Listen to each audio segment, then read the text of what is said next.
அனைவருக்கும் வணக்கம். மார்கழி மாதம் முடிஞ்சிடுச்சு. தை மாத பொங்கலும் நம்ம முடிச்சிட்டோம். இவ்வாண்டு நான் போட்ட கோலங்களோட தொகுப்பு தான் இது. கோலங்களுக்கும் எனக்குமான தொடர்பு நான் 6ஆம் கிளாஸ் படிக்கிறதுலேருந்தே கோலம் போட்டுட்ருக்கேன். அப்போ எதுக்கு கோலம் போடுவேன் அப்படின்னா, அப்போ எங்கள் அம்மா கொஞ்சம் முடியாது. அதனால் விடிய காலையில் எழுந்திரிச்சு அவங்க கோலம் போட முடியாத காரணத்தினால நான் எழுந்து கோலம் போட ஆரம்பித்தேன். நான் கோலம் போடுறதோடு இல்லாமல் பக்கத்தில் ஒரு வீட்டில் அக்கா என்ன பண்ணுவாங்க, கோலம் போட்டுட்டு டெய்லி காலையில் கோயிலுக்கு போவாங்க. தலையில் தண்ணி ஊற்றிட்டு கோயிலுக்கு போயிட்டு வேண்டிப்பாங்க விளக்கு போட்டு. அப்போ அவங்களுக்கு துணையாக என்னையும் போக சொல்லுவாங்க எங்கள் அம்மா. அவங்க காலையில் எழுந்து குளிச்சுட்டு கோயிலுக்கு வர்றதுக்குள்ளே நான் என்ன பண்ணுவேன், எங்கள் வீட்டு வாசல்லலாம் கோலம் போட்டுட்டு நானும் தயாராக குளிச்சுட்டு கிளம்பி ரெடி ஆகிடுவேன். அப்போல்லாம் பார்த்திங்கன்னா வாசலில் சாணம் தெளித்து தான் கோலம் போடுவோம். எங்கள் வீட்டில் மாடு இல்லை, அதனால் வெளியில் எங்கேயாவது போயிட்டு சாணி இருக்கா அப்படின்னு பார்த்து அதை எடுத்துன்னு மொதல் நாளே வச்சுட்டு அதை கரைச்சி மறுநாள் காலையில் தெளித்து கோலம் போடுவோம். அப்போல்லாம் அது பிடிக்காது. ஆனால் அதில் எவ்வளோ விஷயம் நல்ல விஷயம் இருக்குது அப்படிங்கிறத நான் வளரும் போது தான் அப்புறம் எனக்கு புரிஞ்சுது. ஆனால் இப்போ அந்த ஒரு பாரம்பரிய செயல் கூட இப்போல்லாம் கிடையாது. அது கிராமத்தில் மட்டுமே நடக்குது.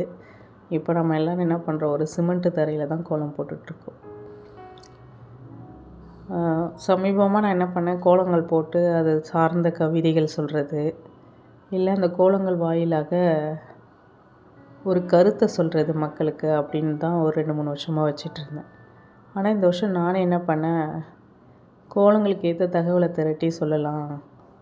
ஆக்சுவலாக அந்த தகவலை திரட்டும் போது நான் நிறைய தெரிஞ்சுக்கிறேன், நான் நிறையா படித்தேன். ஸோ என்னை அப்டேட் பண்ணிக்கிறதுக்கு இது ஒரு வழிமுறையாக இருந்தது எனக்கு. அப்படி பார்த்திங்கன்னா இவ்வாண்டு என்னுடைய கோலத்தோடைய அனுபவம் பார்த்திங்கன்னு வச்சுக்கிங்களேன், ஒரு தகவலை திரட்டுறதுக்கு ஒரு 1 மணி நேரம், அந்த தகவலுக்கு இணையாக ஒரு ட்ராயிங்கோ இல்லை கோலமோ செலக்ட் பண்ணி அந்த கோலத்தை போடுறதுக்கு ஒரு 1 ஹவரு, அதுக்கப்புறம் அதை எடிட் பண்ணி வாய்ஸ்லாம் கொடுத்து அது ஒரு குறைஞ்சது ஒரு கோலத்துக்கு நான் ஒரு நாளைக்கு 3 மணி நேரம் செலவிடுற மாதிரி இருந்துச்சு. இருந்தாலும் நம்ம வாய் விட்டு சொன்ன ஒரு விஷயத்த இந்த மாதம் ஃபுல்லாக நிறைவேற்றியே ஆகணும் அப்படிங்கிறதுக்காக பல ஹெல்த் இஷ்யூஸ் நடுவுலையும் நான் இதை சரியாக செய்து முடிச்சிருக்கேன்னு நினைக்கிறேன். கோலங்களை பார்த்து அந்த தகவல்களை கேட்டு அதுக்கு நீங்கள் கொடுத்த வேல்யூ தான் அதை தொடர்ந்து செய்ய வச்சது. So thank you so much. எல்லாருக்கும் என்னுடைய மனமார்ந்த நன்றிகள். தேங்க்யூ.